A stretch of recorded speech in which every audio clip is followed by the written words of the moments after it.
Sam Abul-Samid is our car guy, principal researcher at Navigant. He is an expert in all things automotive, and he's back from his jaunt in the new Audi e-tron. I see it behind you. Yeah, it was really good. I was really quite pleasantly surprised by it. We had a chance to drive it this week from Napa up to Sacramento and then over to Tahoe, and learned quite a bit about this vehicle. It's a new midsize electric crossover. Interestingly, is this Audi's first all-electric? It is their first mass-produced all-electric. They've shown several concepts over the last 10 years, starting with a concept about 10 years ago that was the first one with the e-tron name. That was kind of like the R8 sports car. Yeah, very high-end, expensive. Yeah. But this is their first mass-produced one, and the first of many. They expect that by 2025, about 30% of all of their sales will be fully electric vehicles.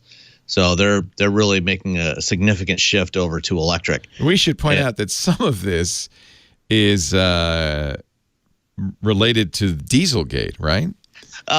Certainly, I think the pace at which they're making the change now is definitely a result of Dieselgate and things like Volkswagen's investment in the Electrify America charging. I mean, I don't network. think that's a bad thing. They've learned their lesson. They're doing their penance, and they're going to save the world by eliminating fossil fuels.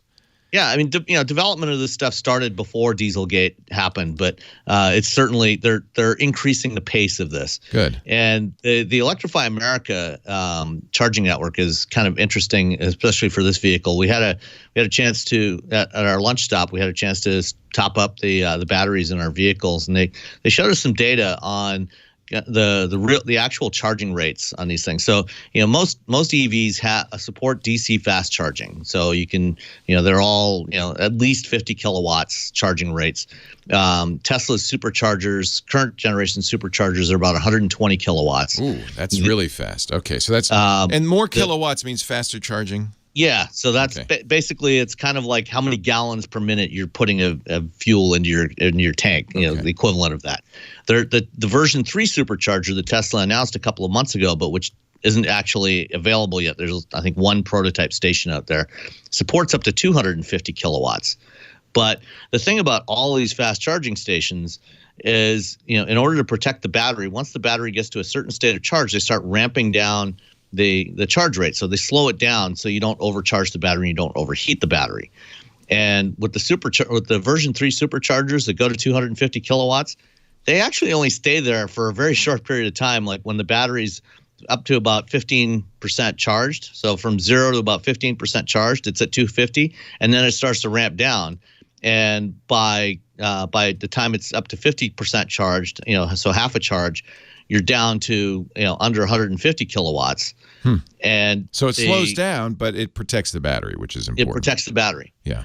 What Audi has done, with the Electrify America stations, they support 150 kilowatt charging right now, and when the Porsche Taycan arrives, they'll be turned up to 350. But the e-tron supports 150. But because Audi's done some really aggressive temperature management on the battery pack, they're able to keep that charging rate up there at 150 kilowatts all the way up to almost 80% charge. So that's how fast to get that 80%. So you can get from 0 to 80% in under 30 minutes. Nice. And go have lunch, and you'll be ready to go. And then even after it starts to ramp down, it's still, because they're doing such a good job of the temperature control, it's still charging much faster than any other DC fast charger out there. So at 80% charge, a supercharger is only giving you about 30 kilowatts, and you're still getting 150 from the Electrify America charger. And even we were watching it, even as we were at 98% charge, it was still pumping in 57 kilowatts, which is faster than the peak for a BMW i3 or a Nissan Leaf or most other EVs. So it's really very fast charging all the way through, and you don't really have to think too much about, okay, I want to get my battery down so I get the maximum charge rate in there. You just, whenever you need to charge it, you can charge it. Well, that's great. And how did it drive? Did it feel good? Yeah, it drives really well. If you like driving an Audi, which I do, I drive an A8. It's a very, very nice experience. Very smooth ride. It's exceptionally quiet. There's like almost no wind noise at all in this vehicle, which is cool because you don't have a lot of engine noise either. Right. What Audi did with this vehicle is, rather than trying to directly challenge the Tesla Model X, and doing ludicrous mode and things like that, they tried to make it as much like an Audi as, what Audi customers want in a car, except it's electric.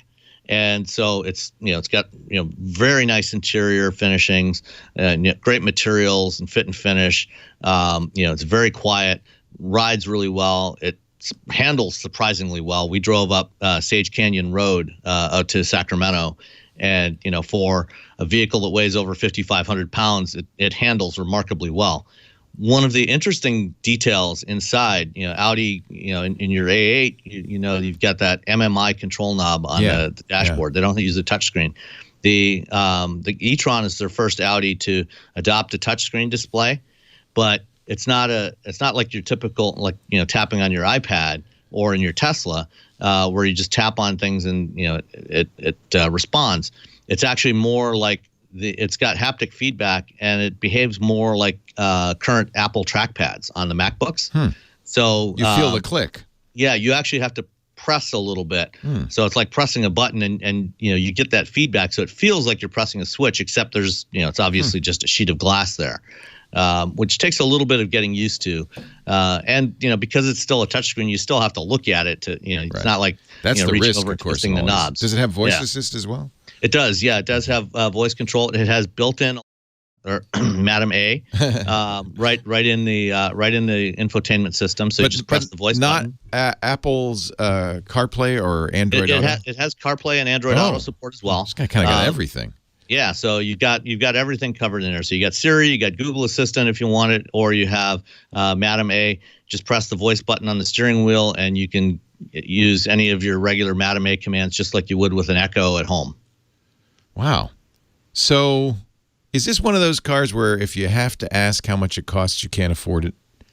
It's not cheap, but it's not ridiculously expensive. The starting Teslas price are often, by the time you load them up, over $100,000. They're expensive.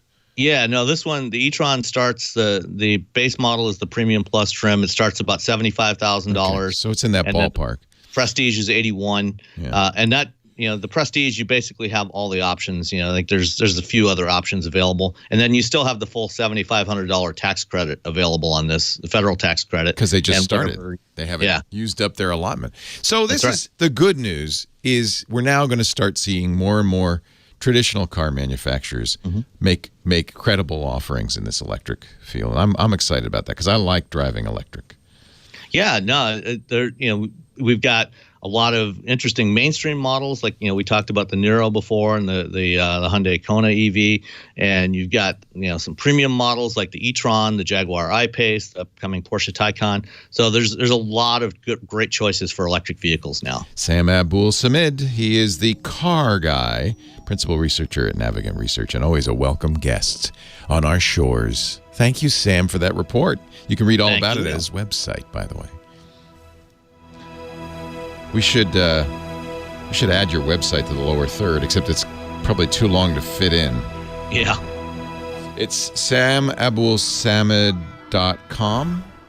That's my personal website. Stuff like this is... Somebody said that this is posted on your website, though. No, it's posted on Forbes. Oh, but I'll link to it from my website. I'll mention Forbes then. I dropped the link is in the chat, and I'll drop it in there again. Oh, nice. I did see that go by. Okay, cool. Okay. Really good. And we also talked about it on Wheel Bearings this week as well. Nice. I'll mention that as well. Yeah. Cool. Yeah, it's a little pricey, but it's a high-end Audi. I mean, it's comparable to an A8. Yeah, and it's not out of line with with a Q7 or Q8. With their other SUVs. Yeah. And we're going to start seeing more lower end stuff. They at the Shanghai show earlier this spring, they announced the Q4 e-tron, which is a smaller one. When will that be out? Sometime next year, I believe. Okay, so they're really ramping up fast. Yeah, that's amazing. It's cool. Yeah, they're going to have a bunch of stuff over the next couple of years. It's really cool. It's exciting. Yeah. All right, sir. Impressed by how fast it charged. I mean, that was the thing that really blew me away.